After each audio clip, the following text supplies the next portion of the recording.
परम शांति बापूजी आपका स्वागत है। आज मेरा जो क्वेश्चन है कि हर जन्म में चेहरा क्यों बदल जाता है।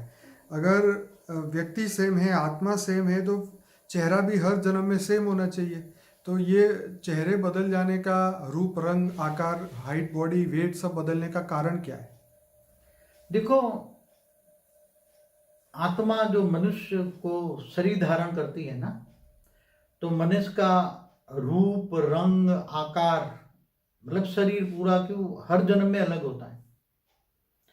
तो हर जन्म में जो कर्म होता है, कर्म जब संचित कर्म तुम्हारे कारण शरीर में रिकॉर्ड होता है, तो संचित कर्म अगर अच्छे हैं तो अगले जन्म में तुम्हें रूप रंग आकार अच्छा मिलेगा। शरीर में, मनुष्य शरीर में रूप रंग आकार अच्छा मिलेगा। और अगर तुम्हारे ये इसी जन्म में समझो कि कोई इंसान 60 साल 70 साल ऐसा गलत काम करता है, तो उसका कारण शरीर में डेफिसिट होता है, नेगेटिविटी आती है, थोड़ा ब्लैक ब्लैक ओरा बनता है। ब्लैक ओरा बनता है तो सूक्ष्म शरीर भी ब्लैक बनता है। तो कर्मों के हिसाब किताब से सूक्ष्म शरीर थोड़ा काला बनता है। तो जब दूसरा जन्म में वो जाएगी तो उसको थोड़ा ब्लैक बनेगा। तो कर्मों के हिसाब से हर जन्म में मनुष्य आत्मा या कोई भी आत्मा या सूक्ष्म जगत की 3 तत्वों की आत्मा, चाहे भूत प्रेत हो या कोई देवता भी वाली आत्मा हो, चाहे कोई भी आत्मा, ये सभी आत्माओं के लिए मैं कह रहा हूँ। आत्माएं जब रीबॉर्न होती हैं या पुनर्जन्म में आती हैं, तो हर बार रूप रंग उसके कर्मों के हिसाब से बदलता रहता है। अब को कहेगा तो इतना ये अलग अलग, जैसे ये एक्ट्रेस है तो उसका रूप रंग एक जन्म में क्यों अच्छा बना है? अल्टीमेट तो रूप रंग का यूज करके ये एक्ट्रेस बनी है या कोई डांसर बनी है, जो भी बनी है। तो क्या इंद्रलोक में डांसर नहीं थी? सब थी, इंद्रलोक में डांसर थी पहले। तो अभी भी यही इंद्रलोक की जो मेनका थी, रंभा थी, वो कहाँ जाएगी? सब डांसर बदी पूरी थी तो कहाँ जाएगी? धरती पर आएगी ना वो। तो आएगी तो वो एक्ट वही करेगी जो उसके संस्कार, उसकी आत्मा में रिकॉर्ड पड़ा है, नाचना गाना कूदना ये सब। मगर उसका वो उसी में रूप रंग अच्छा था, तो उसी वही जो इंद्रलोक का जो रूप रंग था वही एक जन्म में उसको मिल गया, कर्मों के हिसाब किताब से मिल गया और उसको यूज करती है। अब अगले जन्म में जब रिबॉर्न होगी तो वो थोड़ा ब्लैकिस्ट हो जाएगी, उसका रूप रंग बदल जाएगा। तो कर्मों के हिसाब से एक जन्म में कोई मल्टी मिलियनर बन जाता है, क्यों? एक ही जन्म में, थोड़े समय में, 10-20 सालों में इतना पैसा कमा लेता है। तो कहां से? तो अनेकों जन्मों का संचित अच्छे कर्म उसके एक साथ में फल दे जाता है।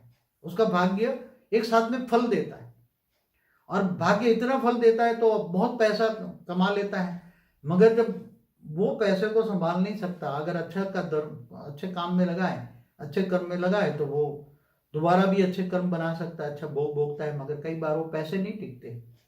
तो ये कर्म की थियरी है, और कर्म के हिसाब से रूप रंग धन वैभव सब कुछ बनता है। ये इसलिए हमारी थियरी ऑफ कर्म पे वीडियो देखिए, डिटेल में बहुत बताया मैंने उसमें।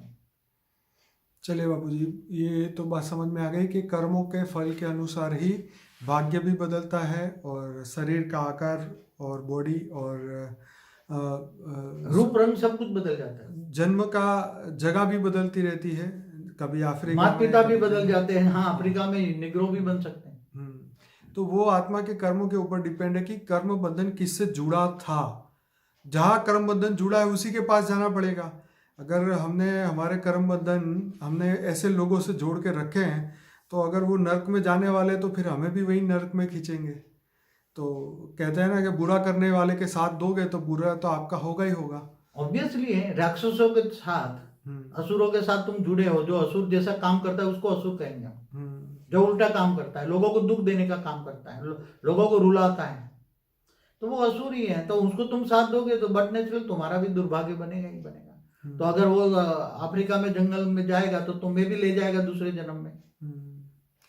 तो यही कई बार ऐसा दिमाग में आता है कि ये लोग कहाँ से आ गए। कई अभी भी कुछ भारत के आसपास ऐसे आइलैंड है जिसके अंदर जो मनुष्य अभी भी है, वो कभी बाहर की दुनिया से उनका कभी कांटेक्ट ही नहीं हुआ। अभी भी वो जंगली टाइप ही वो लोग रहते हैं। तो कभी मन में आता है कि ये लोग कहाँ से कहाँ पहुँच गए, मतलब दुनिया कहाँ से कहाँ पहुँची। वो तो अभी भी वही अपने सोच और विचार उनके आगे नहीं बढ़े, वो वहीं के वहीं पर है। हाँ, तो आदिवासी जीवन है ना उसका, हाँ, उसको पता ही आदिवासी। नहीं है दुनिया में क्या हो रहा है, बाहर की दुनिया में कांटेक्ट ही नहीं है, तो कैसे पता लगेगा।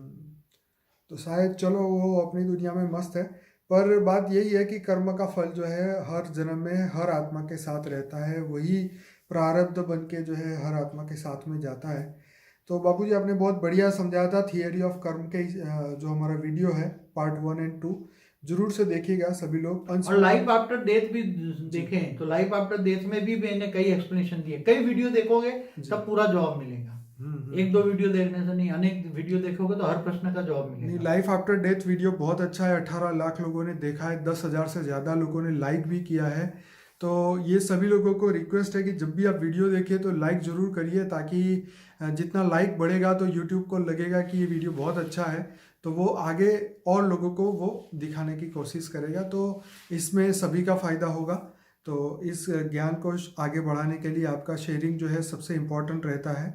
तो इस वीडियो को लाइक करें, शेयर करें, कमेंट करें और व्हाट्सएप के माध्यम से हर फ्रेंड्स रिलेटिव को ये ग्रुप में पहुंचाएं। बापूजी बहुत धन्यवाद। परम शांति। परम शांति।